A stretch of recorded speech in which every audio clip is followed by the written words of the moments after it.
Nah, ya. Jadi afektifnya perlu ada. Jadi setiap komponen itu harus ada. Menjelaskan, memberikan penjelasan gitu, itu udah benar. Nah, lalu yang kedua, kata-katanya juga Bapak mulai dulu dari yang penting ya, itu ya. Terus Bapak tadi lupa menjelaskan. Nah, tujuan instruksional itu dasarnya apa, Pak? Teorinya apa, Pak? Atau kita tuh kalau membuat tujuan instruksional itu kita harus melihat apa, Pak? Lihat teori. Teori perilaku, karena kita ingin merubah perilaku dengan penyuluhan itu. Nah, kita sepakati ya, teori perilaku yang kita gunakan pada perkuliahan dengan Bapak ini, kita biar sama ya, biar nggak rumit gitu menjelasinnya. Kita menggunakan teori 5 tugas kesehatan keluarga. 5, coba catat, 5 tugas kesehatan atau perawatan keluarga. 5 tugas kesehatan atau perawatan keluarga. Yang di mana 5 tugas kesehatan keluarga tersebut, 1, nanti Bapak coba share ya ininya teorinya ya. Bukan teori ya, mungkin lebih ke arah konsep atau apa ya, konsep ya, lebih ke arah konsep. Karena teori itu kan lebih tinggi lah daripada sebuah konsep gitu ya. Ini sebentar Bapak akan coba share, khawatirnya ini. Keperawatan keluarga, sebentar. Keperawatan keluarga ya. Walaupun kalian belum pelajari ya, nanti keperawatan keluarganya dipelajari nanti di semester berikutnya. Ini ya, sebentar. Ada di sini kalau nggak salah. Nah ini.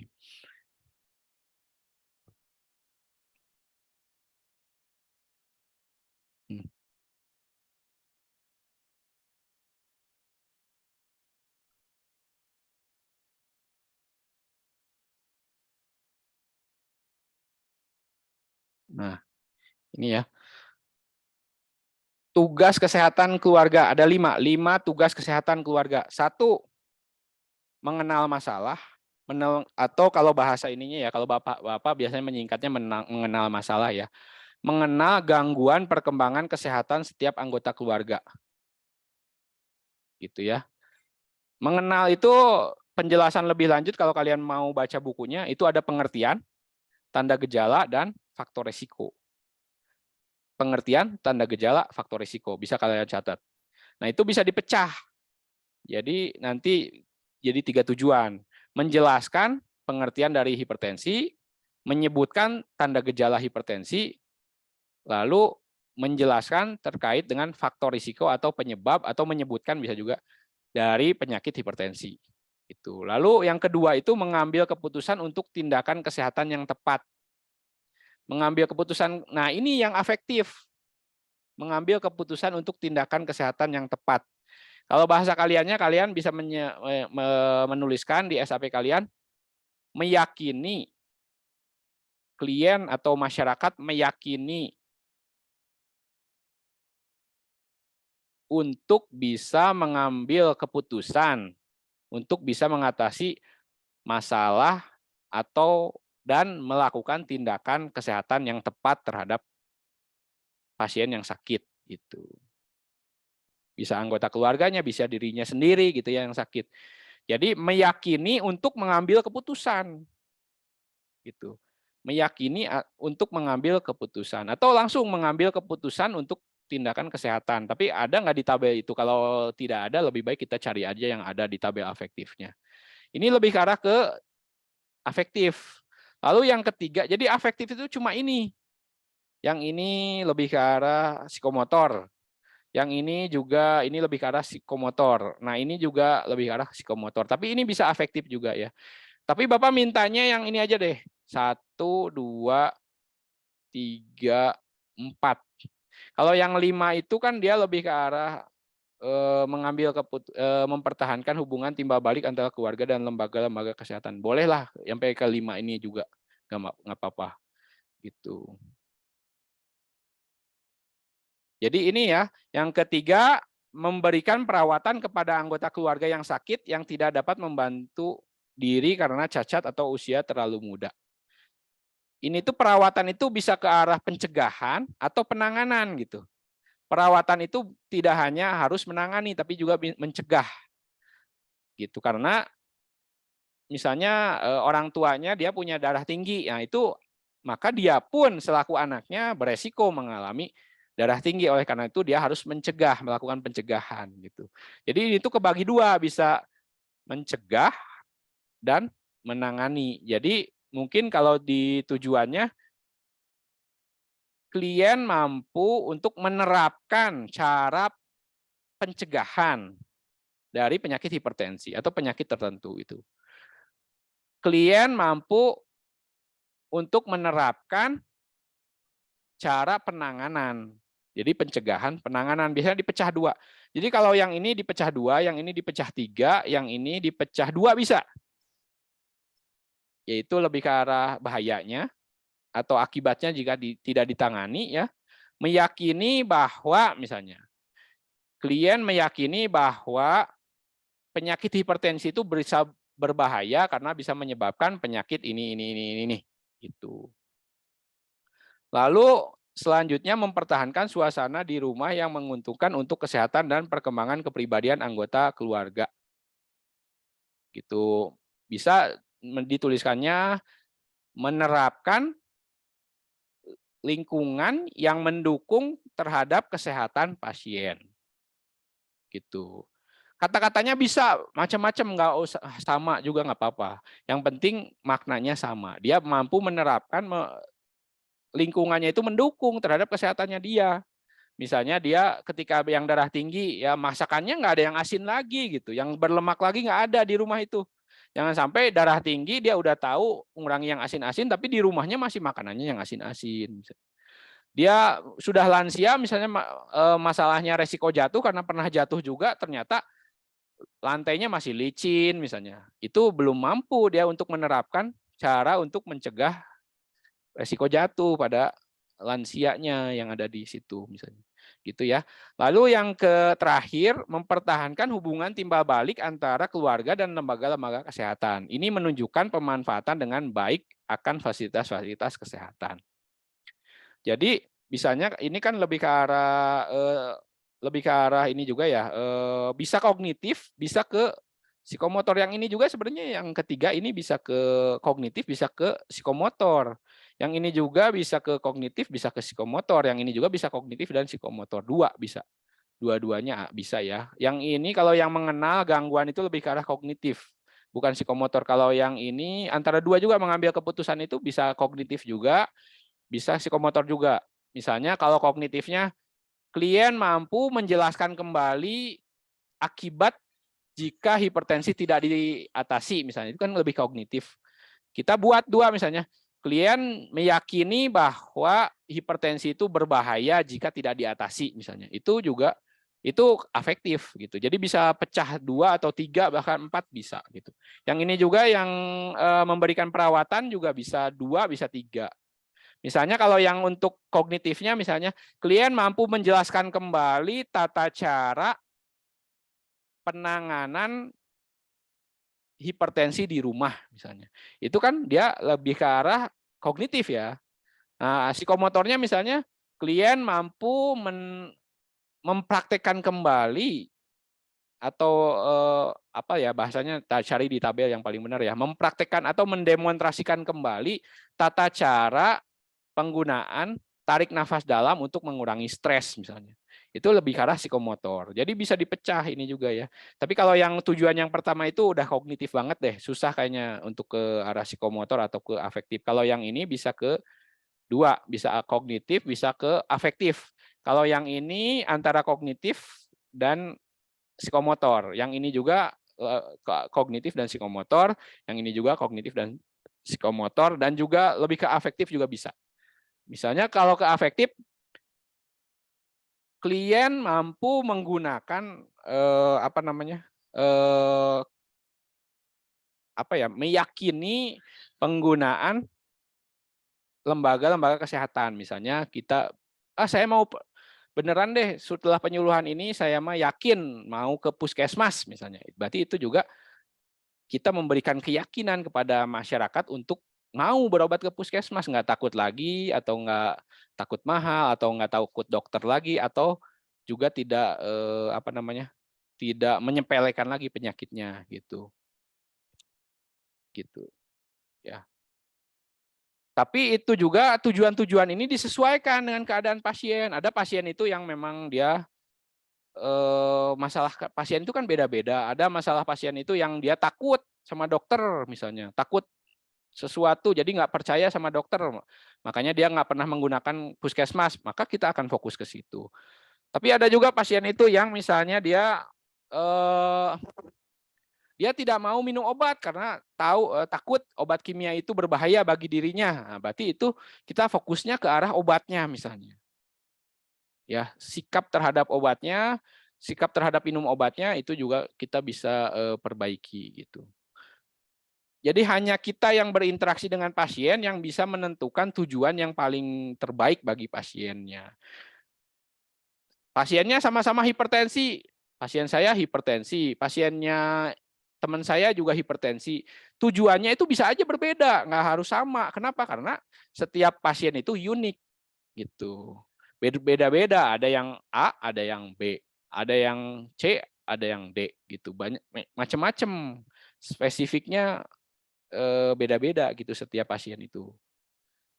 Termasuk juga medianya itu, misalnya kita pasien saya sama teman saya sama, ini hipertensi penyakitnya, tapi medianya kok beda ya? Nah, karena setiap pasien itu punya hal yang berbeda dengan keadaannya. Misalnya dia hipertensi tapi nyeri tengkuk, ada yang tidak menyeri tengkuk misalnya.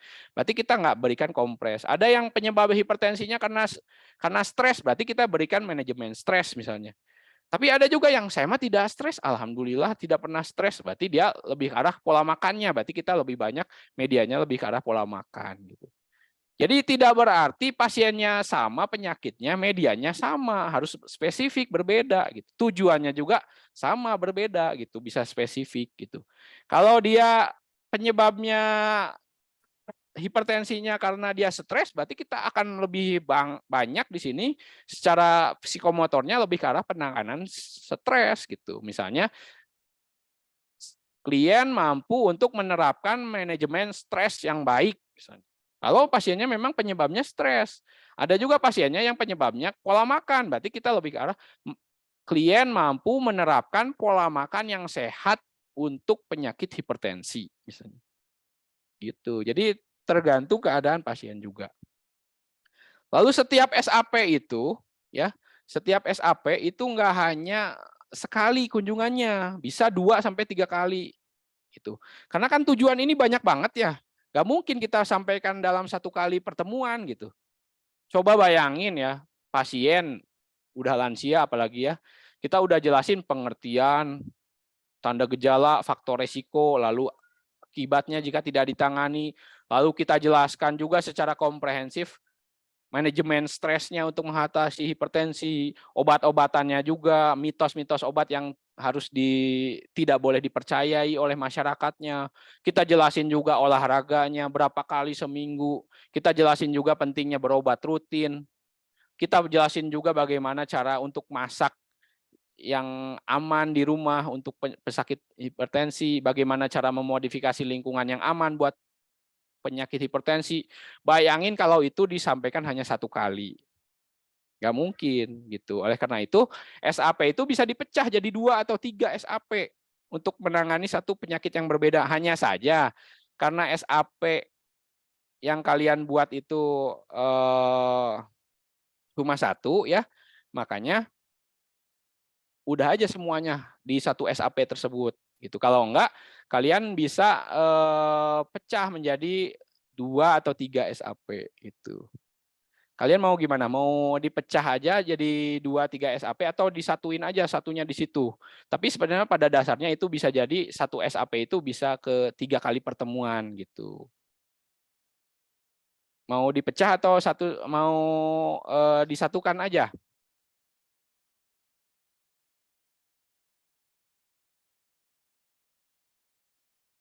Oh, ada Angelina ya yang mau masuk. Biar kompak ya disatukan aja deh. Biar Bapaknya juga meriksanya gampang ya. Disatukan. Disatukan aja SAP-nya. Bapak kembali lagi ke ini ya. Jadi ini harus kalian hafal. Karena kalian akan menggunakan 5 tugas kesehatan keluarga ini ketika membuat SAP. Ya. Oke. Itu ya. Ini harus hafal. Sebenarnya selain tugas kesehatan keluarga ada teori yang lain banyak. Ada health belief model, HBM misalnya, ada yang lainnya ya, banyak teori perilaku itu. Tapi biar kita kompak semuanya sama, itu kita gunakan 5 tugas kesehatan keluarga. Tapi kalau kita bandingkan satu sama lain, teori-teori perilaku itu hampir sama semuanya. Intinya sebenarnya tahu, mau, dan mampu. Tahu, mau, dan mampu gitu. Jadi ada teori perilaku itu semuanya sepakat bahwa untuk merubah perilaku seseorang harus merubah pengetahuan seseorang atau kognitif seseorang, sikap seseorang, dan psikomotor atau psikomotor dari seseorang. Gitu. Jadi harus menyentuh ketiga domain tersebut gitu.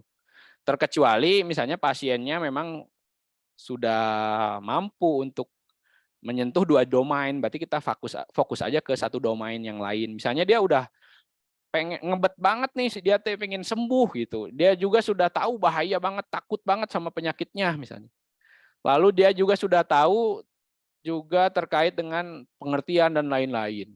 Hanya dia tuh yang belum tahu tuh cara penanganannya, berarti kita fokus aja ke penanganan. Boleh gitu.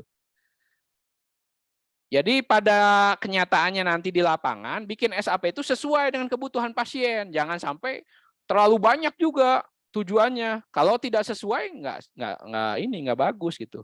Misalnya pasien kita itu udah tahu, dia pengertiannya udah tahu, tanda gejalanya udah tahu, faktor resikonya udah tahu, terus juga dia udah tahu juga bahayanya. Lalu dia sudah sangat yakin juga untuk mengatasi segera penyakitnya tersebut. Tapi yang dia belum tahu lebih ke arah pencegahan dan penanganannya aja. Berarti yang tujuan-tujuan yang di atas itu di-delete semua. Yang tujuan-tujuan yang tadi itu di-delete semua. Jadi tinggal kita ke ini. Nah, yang ini tuh delete semua. Yang ini udah di-delete semua sama kita. Kalau memang pasiennya seperti itu. Tapi karena kita belajar, ya kita belajarnya dari yang semuanya tidak tahu gitu. Kalau pasiennya misalnya tidak tahu semuanya, darah tingginya nggak tahu pengertiannya, tanda gejalanya tidak tahu gitu. Jadi pada kenyataannya nanti di lapangan saat kalian praktek di komunitas, keluarga maupun di rumah sakit disesuaikan sama kebutuhan gitu. Jangan sampai kita pasiennya udah tahu tentang yang di atas ini kita jelasin ini juga gitu. Jangan, kita jelasinnya yang dia tidak tahu aja gitu. Tapi kalau dia misalnya dia nggak taunya di arah semuanya, berarti kita masukkan semuanya. Kalau dia tidak taunya di 1 atau 2 tujuan saja, berarti kita ke 1, 2 tujuan tersebut saja gitu. Oke, terus yang kedua nih media ya, medianya kalau untuk yang siapa namanya Tiara itu sudah cukup bagus Bapak rasa ya. Digunakan berbagai metode medis, sastra, insomnia didefinisikan sebagai laporan individu tentang kesulitan tidur. Insomnia digambarkan polis insomnia ada kesulitan tidur yang sering tuh dengan dibandingkan dengan yang lain ya. Tapi mungkin perlu ada kriteria. Dia disebut insomnia tuh kalau berapa jam sehari misalnya tidurnya ataupun seperti apa ya. Nah, insomnia itu juga banyak jenisnya, ada insomnia akut sama yang kronis ya. Nah, insomnia akut sama kronis juga gitu ya. Lalu tanda gejala insomnianya gitu. Jadi pakai bahasa-bahasa yang medis nggak apa-apa di sini, tapi jangan sampai bahasa-bahasa ini langsung kopas ke media. Nah, itulah yang nanti berantakan gitu. Di sini mah nggak apa-apa kita bahasa-bahasanya bahasa yang sulit juga nggak apa-apa gitu ya. Terus, nah kan di sini ada menurut si ini kesulitan tidurnya, apa namanya tanda gejalanya ini misalnya. Lalu menurut si ini tanda gejalanya ini. Kalau bisa nanti saat di media itu disatukan, digabung gitu. Itu namanya literatur review atau di sininya juga boleh digabungkan gitu. Menurut hasil literatur review ada beberapa tanda gejala,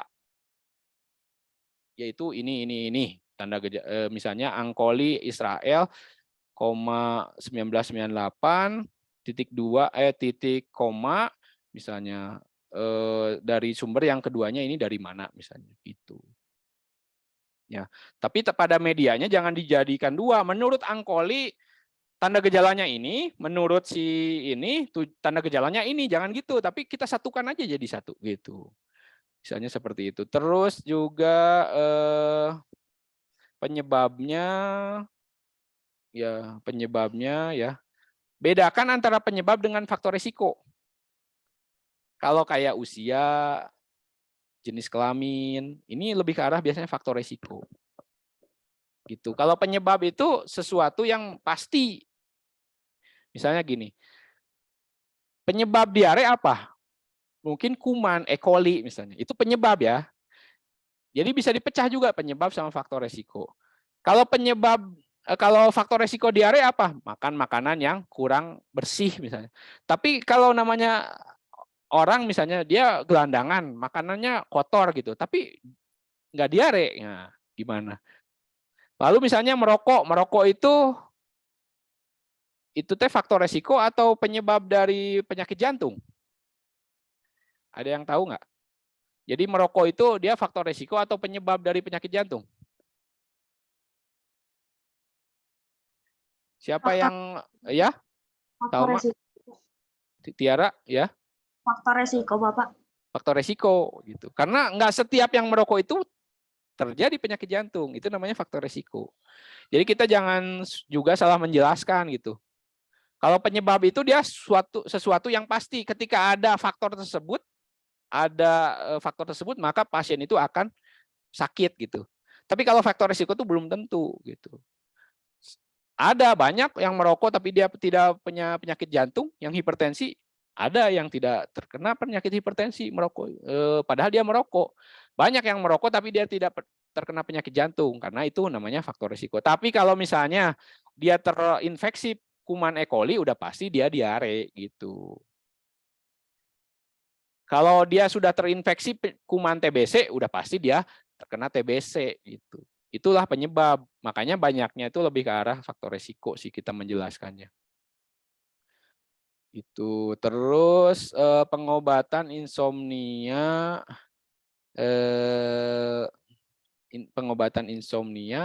Nah, pengobatan itu lebih baik kita tulisnya jangan pengobatan ya, penanganan aja.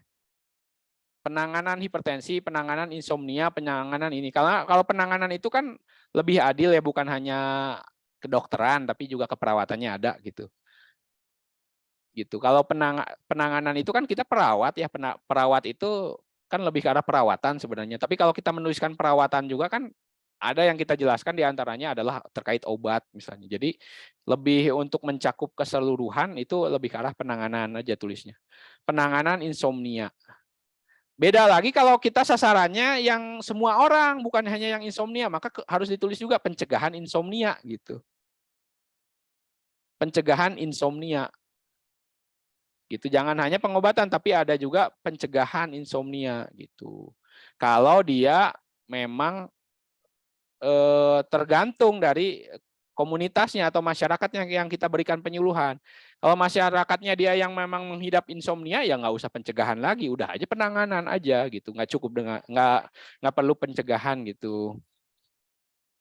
Nah terus ini penanganannya disatukan aja. Penanganan insomnia itu terdiri dari pengobatan, lalu juga perawatan dan lainnya. Tapi udah ada nih di sebentar.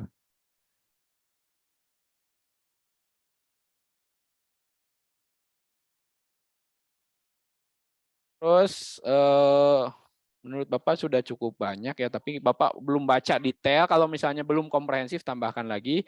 Kalau misalnya sudah cukup komprehensif, tinggal kamu nanti turunkan ke media. Hanya saja medianya jangan sampai copy paste dari sini secara persis gitu. Nanti akan berat bahasanya. Oke. Nah ini tambahkan lagi yang tadi tujuan-tujuan yang tadi kan bahaya ya. Bahayanya apa? Nah, yang kedua itu kan mengambil keputusan. Mengambil keputusan itu dipecah jadi dua. bahaya atau akibatnya jika tidak ditangani, insomnia itu bahayanya apa. Dan juga tadi meyakini pentingnya untuk meyakini bahwa insomnia itu berbahaya sehingga dia yakin untuk bisa mengatasi insomnia-nya gitu. Begitu. Terus definisi tanda gejala, faktor risiko sudah ada.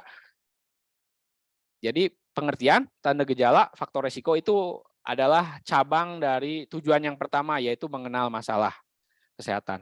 Lalu yang kedua untuk yang ininya belum ada, bahayanya.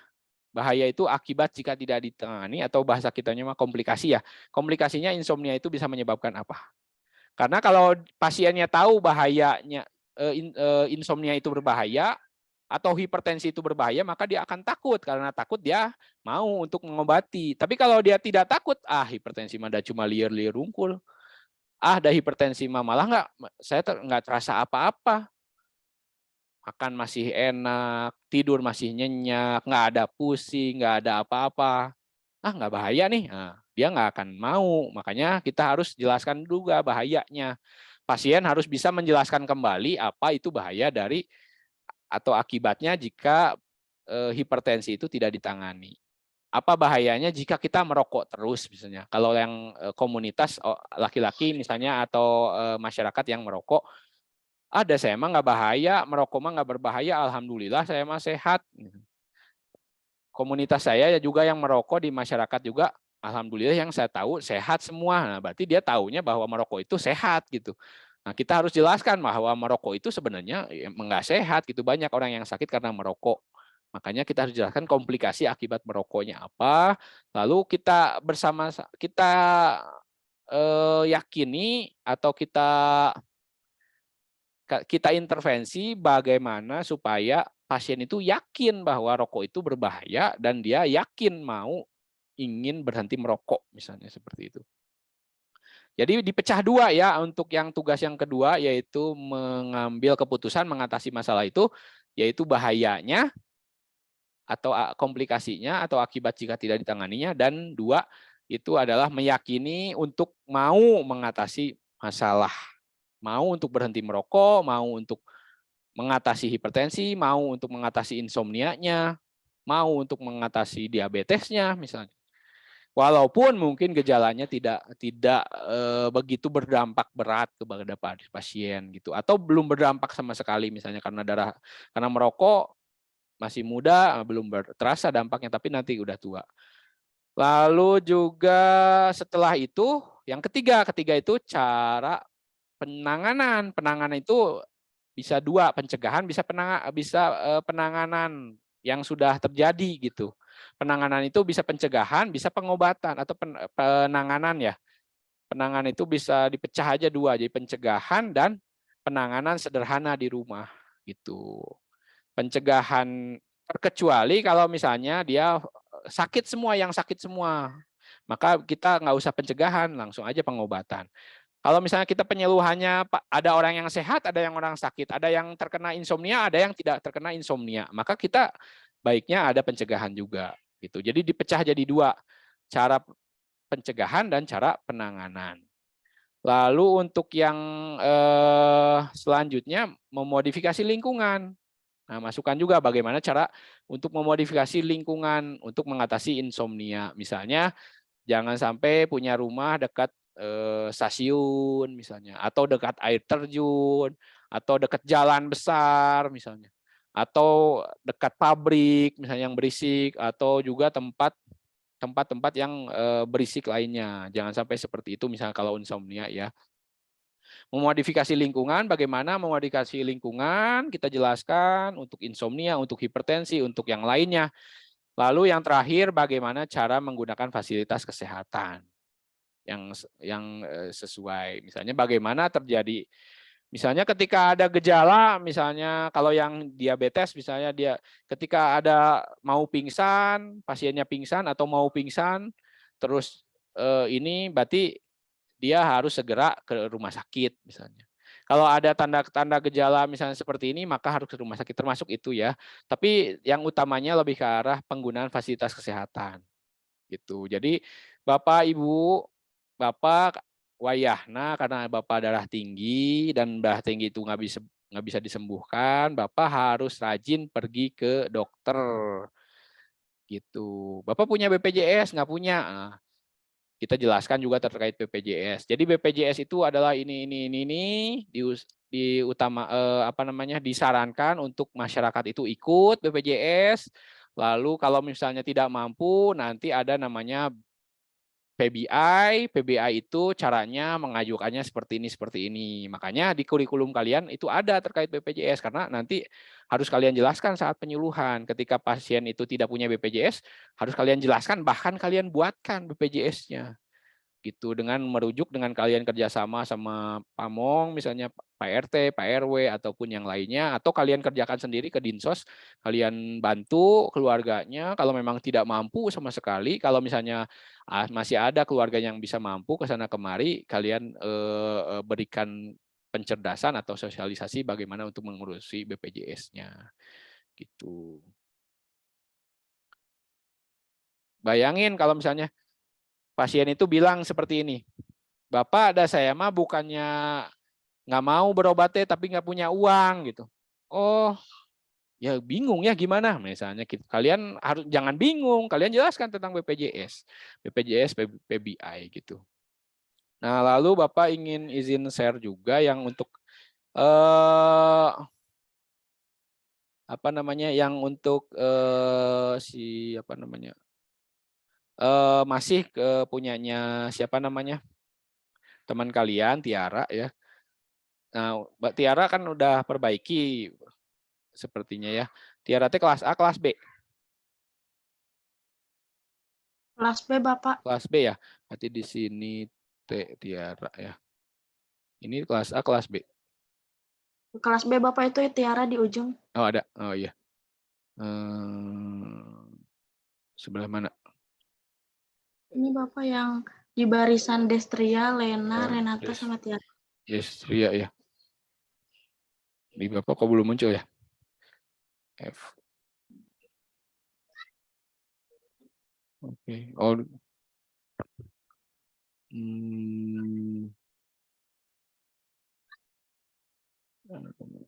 Bukan di sini ya, bukan ya?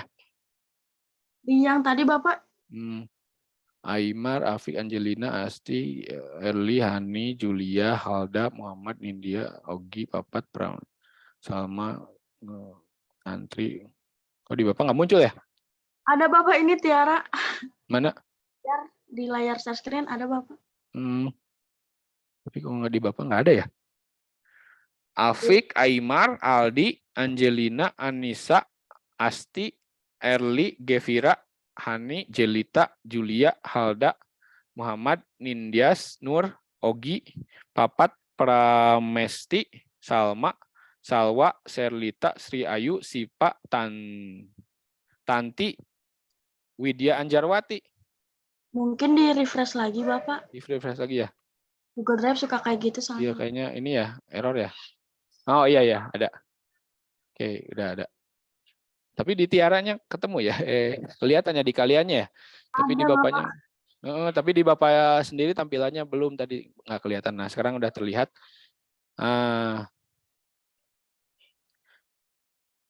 Oke, definisi, menjelaskan definisi, menyebutkan tanda gejala ya, menjelaskan penyebab insomnia, menjelaskan penanganan insomnia, mengadaptasikan penanganan insomnia di kehidupan sehari-hari.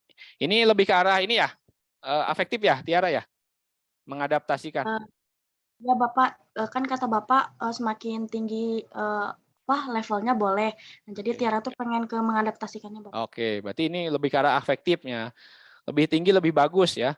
Lalu klien mampu meyakini adanya lembaga kesehatan. Klien mampu meyakini adanya lembaga kesehatan. Menjelaskan penanganan insomnia ya. Nah, psikomotornya yang belum ada, Pak.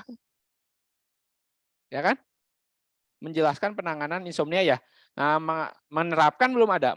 Menerapkan penanganan insomnia. Ya, psikomotornya yang belum ada bahkan malah yang sekarang belum ada tuh psikomotornya. Kalau menurut Tiara mana yang psikomotornya ada nggak? Belum ada ya? Kayaknya belum ada, Bapak. Belum ada. Nah, berarti yang PR-nya psikomotornya. Sama tambah juga yang tadi. Tadi kan pengertian, tanda gejala, penyebab atau faktor risiko. Nah, insomnia itu bisa penyebab, bisa faktor risiko. Kalau ada dua-duanya menjelaskan penyebab, menjelaskan insomnia, atau menjelaskan penyebab dan faktor risiko dari insomnia, boleh disatukan. Terus yang tugas yang kedua belum, yaitu apa? Menjelaskan komplikasi dari insomnia. Tambahkan itu ya. Menjelaskan komplikasi insomnia, terus meyakini klien meyakini untuk bisa sembuh dari insomnia. Atau meyakini untuk menangani penyakit insomnia gitu. Yang selanjutnya ya. Terus yang selanjutnya baru mengadaptasikan penanganan insomnia di kehidupan sehari-hari. Ini bisa juga ke afektif ya. Meyakini yang tadi meyakini untuk bisa mengatasi insomnia itu sama dengan ini, mengadaptasikan penanganan insomnia di kehidupan sehari-hari. Tinggal yang selanjutnya yang ketiga yaitu klien mampu melakukan pencegahan dan penanganan sederhana terkait insomnia. Nah, ini udah ada menjelaskan penanganan insomnia. Tapi menjelaskan ini penderita insomnia ya targetnya ya. Oh iya, berarti nggak usah pencegahan, nggak usah juga nggak apa-apa. Oke. Terus berarti udah benar. Hanya saja psikomotornya yang belum ada. Misalnya kita tuliskan klien mampu psikomotor itu menerapkan ya penanganan insomnia. Menerapkan atau apalah di tabel-tabel psikomotor ya. Tabel-tabel psikomotor mampu menerapkan penanganan insomnia. Yang ketiga udah. Yang keempat mampu memodifikasi lingkungan. Gitu. Mampu bisa dengan kata menjelaskan cara memodifikasi lingkungan. Misalnya kalau kita hanya lebih ke arah kognitif aja, mampu menjelaskan cara memodifikasi lingkungan. Gitu. Ya, terus jadi yang selanjutnya mampu menjelaskan cara memodifikasi lingkungan. Lalu yang terakhir, klien mampu menjelaskan cara pentingnya penggunaan fasilitas kesehatan untuk mengatasi insomnia. Misalnya. Kalau lebih bagus lagi, kita juga masukkan afektifnya atau ya afektifnya klien atau lebih ke arah psikomotor juga boleh, atau enggak juga enggak apa-apa. Menjelaskan aja pentingnya penggunaan fasilitas kesehatan. Kalau dia tidak punya BPJS, berarti bisa kita lebih spesifik lagi. Mampu menjelaskan cara pentingnya BPJS kesehatan. Gitu. Atau mampu menjelaskan BPJS kesehatan. Dia termasuk pentingnya, cara prosedurnya, atau seperti apa. Lalu kalau mau lebih ke arah psikomotor lagi atau ke arah afektif lagi, meyakini atau klien mampu menerapkan, misalnya psikomotor ya, mampu menerapkan pembuatan BPJS untuk BPJS yang di rumah misalnya, seperti itu. Jadi tambahkan kembali, karena ini nah, tapi kunjungannya jangan cuma 1 ya, tapi 2. Ini udah benar. Setelah dilakukan penyuluhan tentang insomnia selama 2 atau 3 kali. Kalau banyak ya 3 lah, minimal 3. 3 kali 30 menit diharapkan peserta penyuluhan mampu memahami mengenai insomnia, tanda gejala insomnia, penyebab, pengobatan, dan penanganan insomnia. Bisa sih seperti ini nggak begitu fatal ya, nggak begitu fatal. Kalaupun misalnya ini nggak menjelaskan, misalnya mengetahui definisi insomnia itu juga salah sebenarnya, tapi nggak begitu fatal. Yang paling fatal itu tadi, harus terdiri dari 3 domain. Dan sesuai dengan teori kita, kalau 5 tugas kesehatan keluarga, berarti 5 tugas kesehatan keluarga tersebut harus semua tersampaikan di sini. Terkecuali pasiennya dari 5 tersebut sudah mampu 3, berarti sampaikan aja 2. Kalau dari 5 tersebut cuma 1 yang bisa, berarti 4 sampaikan. Kalau semuanya belum mampu, semuanya disampaikan. Gitu. Jadi nggak berarti ribet, karena sesuai dengan keadaan pasien. Kalau pasiennya memang belum tahu semuanya, maka kita jelaskan semuanya. Tapi kalau pasiennya cuma nggak tahu satu, ya udah sebentar aja, 1 kali kunjungan cukup gitu. Tapi kita mah istilahnya kita bayangkan dulu lah pasien kita itu nggak bisa semuanya. Otomatis kalau nggak bisa semuanya, baiknya di 3 atau 4 kali kunjungan. Kali 30 menit diharapkan 30 sampai 45 menit lah, idealnya jangan sampai terlalu lama juga. Peserta penyuluhan mampu memahami mengenai insomnia, atau bisa dengan kata lain, untuk lebih meringkas, diharapkan peserta penyuluhan mampu memahami penyakit insomnia aja udah cukup. Kan nanti penjelasannya ada di sini ya. Atau mampu, kalau mau lebih bagus lagi sebenarnya diharapkan peserta penyuluhan mampu mengetahui, lalu ya ini aja lah, lebih mudah aja lah, nggak usah panjang-panjang ya. Diharapkan peserta penyuluhan mampu memahami mengenai insomnia aja udah cukup. Tapi kalau mau lebih spesifik juga boleh, nggak ini ya, nggak begitu fatal ya. Yang paling fatal tuh di sini tadi. Sama yang fatal itu yang tadi ya. Bapak nggak ini. Ini nggak lengkap ya. Boleh Tiara bertanya. Bapak izin bertanya, yang buat tujuan instruksional khusus, yang khususnya, boleh nggak Pak kalau misalkan buat meringkas gitu, nggak usah pakai klien mampu, jadi langsung menerapkan penanganan insomnia, menjelaskan cara modifikasi lingkungan insomnia, bla bla bla, boleh nggak Pak? Oh ininya, Ya, maksudnya jadi gimana? kan ini kan langsung ya Pak, menjelaskan penyebab insomnia. Hmm. Tapi tadi yang Bapak sebutin buat contohnya itu, di awalnya itu klien mampu. Kalau misalkan buat biar nggak terlalu panjang gitu, biar langsung ke intinya, jadi langsung ditulisin Ya. menerapkan, boleh nggak Ya Pak? kalau secara ini sih nggak begitu fatal ya, itu kan beda bahasa-bahasa aja ya. Kan di atasnya udah ada disebutkan ya, setelah dilakukan penyuluhan tentang ini. Tapi kalau misalnya kalau mau lebih spesifik lagi lebih bagus gitu. Setelah dilakukan penyuluhan tentang insomnia selama 2 kali 30 menit, diharapkan klien atau peserta penyuluhan, boleh klien, boleh peserta penyuluhan mampu menjelaskan definisi, baiknya sih pakai itu kalau mau lebih baik gitu, tapi nggak fatal itu ya istilahnya penting nggak penting gitu. Dikatakan nggak penting, tapi dikatakan nggak penting juga penting gitu. Jadi kalau bisa sih tulis lagi aja nggak apa-apa. Setelah dilakukan penyuluhan tentang insomnia selama 3 kali 30 menit atau 4 kali 30 menit, diharapkan peserta penyuluhan mampu 1. Menjelaskan definisi insomnia, menyebutkan tanda gejala insomnia. Bahkan kalau di contoh yang Bapak diajarkan dari profesor-profesor pendidikan di UPI ya, itu bahkan sampai dijelaskan untuk tanda gejala itu minimal berapa tanda gejala dari berapa ini, tapi nggak usah lah sampai terlalu detail gitu ya. Kalau lihat contoh dari slide Bapak tuh seperti itu. Kita nggak usah lah. Udah aja sampai C aja.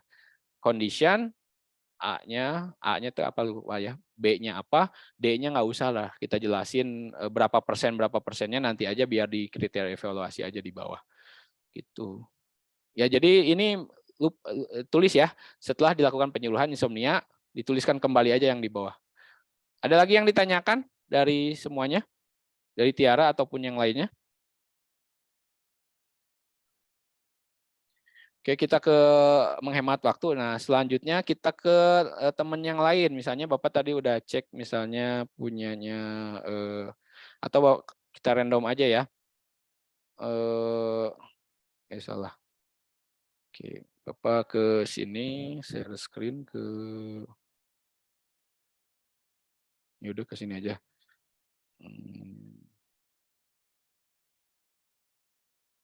Ya, selanjutnya coba lihat yang lainnya ya, misalnya punyanya acak aja, Salma misalnya. Nah, oke, ini punya Salma, misalnya penyakit kulit. Nah, oke.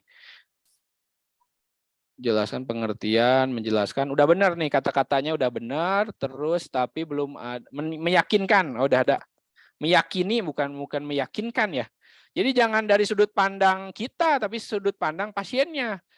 Pasien yakin bukan meyakinkan tapi meyakini mungkin ya. Menerangkan, nah menerangkan ada ya, ini lebih ke arah kognitif, menunjukkan gambar, ada Salma, menjelaskan cara, menunjukkan ini lebih ke arah mana nih? Menjelaskan ini kognitif, menunjukkan kalau nggak salah ini kognitif juga deh, kognitif ya, atau psikomotor. Psikomotornya belum ada. Bapak rasa ini psikomotornya belum ada. Terus, tapi ini dia sudah bisa meyakinkan. Nggak usah terlalu spesifik juga ya, tujuannya nggak usah terlalu spesifik juga. Umum aja, tujuan instruksionalnya jangan terlalu umum, tapi juga jangan terlalu spesifik. Gitu. Jadi kalau misalnya untuk yang penanganan, udah aja penanganan misalnya, klien mampu menerapkan penanganan cara pencegahan skabies. Lalu yang seterusnya, klien mampu menerapkan cara penanganan dari penderita penyakit skabies misalnya. Jadi secara umum aja, nggak usah terlalu spesifik. Kalau terlalu spesifik itu misalnya klien mampu menerapkan pola makan yang sehat pada pasien hipertensi misalnya. Terlalu spesifik, udah aja di umum aja. Klien mampu menerapkan cara penanganan penyakit hipertensi, itu termasuk pola makannya, stresnya, segala macam. Jadi tujuannya ini jangan banyak-banyak juga, jangan terlalu spesifik juga. Secara umum aja, biar nanti dispesifikan di media atau di materinya ya. Begitu. Menerangkan cara penularan. Nah, udah benar ya, menerangkan atau menjelaskan ya cara penularan. Lalu penanganannya, menunjukkan gambar, meyakinkan, menangani, oh ini ya, menjelaskan cara untuk menangani, udah ada. Tapi ya mungkin kalau ada yang lebih psikomotornya, kalau misalnya ada psikomotornya lebih bagus lagi gitu. Ada psikomotor, tapi kalau memang dirasa tidak perlu psikomotor ya nggak perlu juga nggak apa-apa. Tapi rasanya untuk skabies mungkin ada ya psikomotornya, misalnya kita mengajarkan bagaimana cara membersihkan lingkungan misalnya, seperti itu. Dari ini ada pertanyaan nggak dari Salma? Nggak ada, oke. Lalu kita ke selanjutnya lagi, kelas A. Ini juga. Nah, Siva.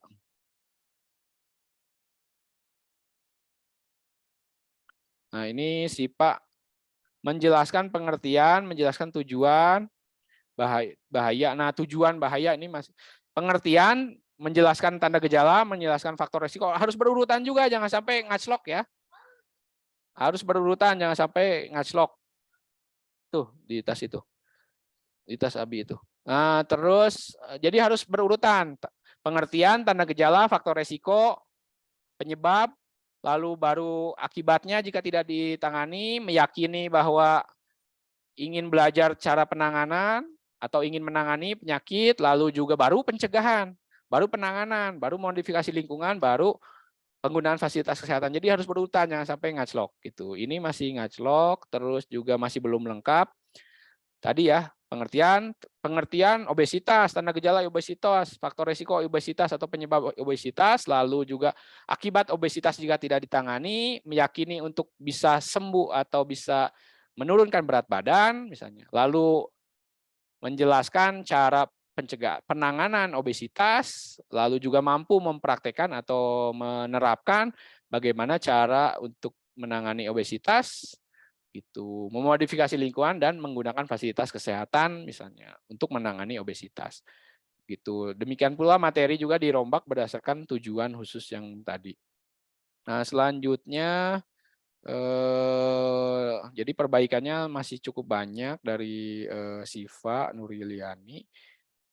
Terus dari Juliani, tapi secara umum hampir sama masukannya. Kalau kalian mencatat semuanya rasanya ini ya sudah cukup jelas gitu ya. Kalaupun tidak nanti bisa lihat lagi kuliah yang dari minggu kemarin Bapak ataupun yang minggu ini nanti Bapak akan coba share. Nah, ini punyanya ini ya. Bapak enggak, ini harus di-download dulu sepertinya. Nah, tujuannya tiknya, ya, tiknya alasan yang menjadikan, nah ini pengertian dari broken home misalnya seperti apa, lalu tanda gejala mungkin nggak ada ya.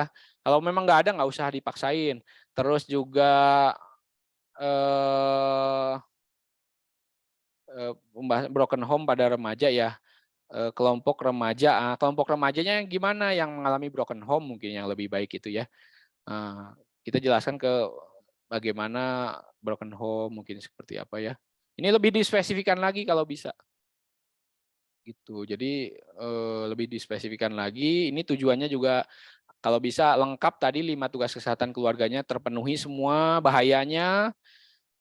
Mungkin kalau menurut Bapak sih ini untuk yang siapa ini ya tadi ya, Najla ya, harus dispesifikan lagi. Broken home itu kan bisa berdampak misalnya ke HDR-nya pada remaja yang mengalami broken home itu, atau bisa juga ke arah yang lainnya, misalnya perilaku kekerasan, atau misalnya ke arah yang lain, trauma misalnya, kecemasan atau ansietas misalnya. Jadi harus dispesifikan lagi. Jadi penyuluhan itu harus spesifik, jangan sampai terlalu umum. Karena kalau terlalu umum nanti bingung. Gitu. Kalau misalnya rematik kan, rematik ada banyak tuh. Kalian bisa pilih rheumatoid arthritis kah, atau osteoartritis kah, atau gout kah, atau yang lainnya. Ada berapa jenis? Ada 100 jenis kalau nggak salah. Rheumatoid arthritis. Jadi lebih baik dispesifikan. Nah, tema-tema yang kalian itu dilihat lagi apakah terlalu umum atau memang udah spesifik. Kalau terlalu umum juga nggak ada manfaatnya gitu. Kayak broken home misalnya terlalu umum misalnya nggak tahu juga ya. Kalau harus lebih dispesifikan broken home-nya ke arah lebih mana misalnya. Pencegahan broken home atau pencegahan keluarga cerai misalnya atau gimana. Lebih dispesifikan. Terus Bapak masih meninjau untuk yang tadi Najla, masih temanya mungkin perlu lebih dipermatang lagi lah biar lebih spesifik. Tapi sudah berani mengambil tema-tema yang tidak biasa juga udah prestasi menurut Bapak. Terus diabetes, definisi tadi tanda gejala sudah ada, penyebab. Nah, sekali lagi belum ada efektif. Psikomotor juga belum ada. Ya, efektif sama psikomotor. Nah, ini juga berdampak juga ke penyebab, tanda gejala, terus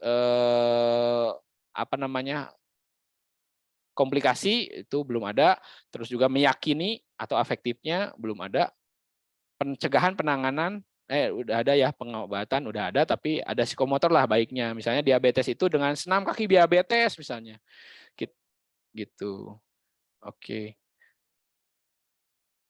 Lalu Bapak izin untuk share ini ya.